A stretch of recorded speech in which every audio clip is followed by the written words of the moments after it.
Hello guys! For today's video, magluluto tayo ng balunan at tatay ng manok. Narito na ang sibuyas natin, bawang, konting luya at siling green, toyo at suka, paminta at pampalasa. Sa halagang 100 pesos mo guys, magkakaroon ka na ng masarap na ulam sa panahon natin ngayon, diba? Tara na, simulan na natin. Naglagay ang konting mantika, bawang at luya. Igisa muna natin siya and then lagyan natin yung sibuyas. Medyo brown na siya. Hayaan lang muna natin lumabas yung aroma niya. Then after nyan, gisa-gisa lang. Ilagay na natin ang balunan. At yung atay natin, ilagay natin. And then i-mix lang natin siya. Para kumalat yung lasa ng sibuyas, bawang at luya natin. Naglagay akong luya guys para pantanggal ng lansa yon. Alam mo na, pagka laman loob ng manok, diba?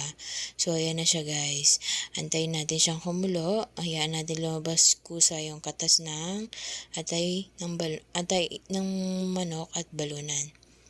So, i-mix well lang natin siya at tatakpan natin yan para lumabas yung kanyang juicy. Lumabas yung kanyang katas. And then, ayan na nga guys, lumabas na. So, lalagyan na natin siya ng paminta, konting pampalasa. So, matagal ko na yan pinakuluan guys. Hindi ko nilagyan ng sabaw. Lumabas lang yung kusa dahil nga tinakpan ko siya. So, ayan, nilagyan ko ng pampalasa. And then, haluin lang natin. At maya-maya tatanggalin ko yung atay niyan guys. Pakulo lang natin bagya. Tanggalin natin yung atay para hindi siya madurog. Kasi alam mo na yung atay madaling lumambot. Unlike sa balunan.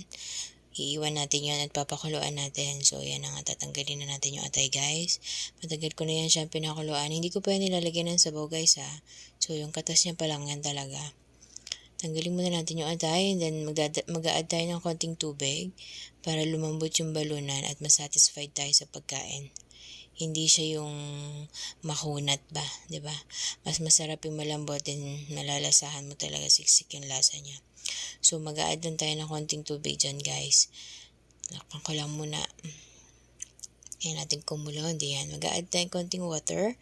Then, hayaan ulit natin siyang kumulo para satisfied tayo sa lambot ng ating balunan ng manok. O, diba? Halagang 100 pesos mo lang. May pang-ulam na para sa aming mag-partner. So, ayan. Hayaan natin kumulo, guys. So, ayan na. Kulong-kulo na yan, guys, ha. So, kinat ko na yung video. Then, nilagay ko ulit yung atay. Hayaan ulit natin kumulo yan. Lalagyan natin muna ng toyo para manuot yung lasa niya. And then, haluin lang natin. Lagyan ko na siya ng toyo. Haluin lang muna natin yan, guys. At hayaan ulit natin siyang kumulo para na mamaluto yung atay niya din. This time, pwede na ilagay yung atay niyan kasi malambot na yung ating balunan. Okay? Ayan, halo mix-mix lang tayo dyan. And then, tatakpan natin yan guys. Para manuot yung lasa at lumambot sila parehas. Masatisfied tayo sa lasa. Guys, may nilagay pala akong secret recipe dyan ha. Naglagay ako ng Sprite. Konting Sprite lang naman. Para manuot yung tamis niya, alat at anghang. Mamaya makikita nyo guys. Ayan. So, ayan na siya. Maglalagay na ako ng konting suka. Matagal na yan kumukulo guys. Pag nilagyan natin ng suka, huwag nating haluin, okay? Nilagyan na natin ng sili para magkaroon ng konting kurot. Spicy. Takpan lang natin siya guys. Matagal na yan kumukulo guys. At ayan na nga. Tinakpan natin. Hayaan lang natin siya. Ayan na guys. So, paluto na yan.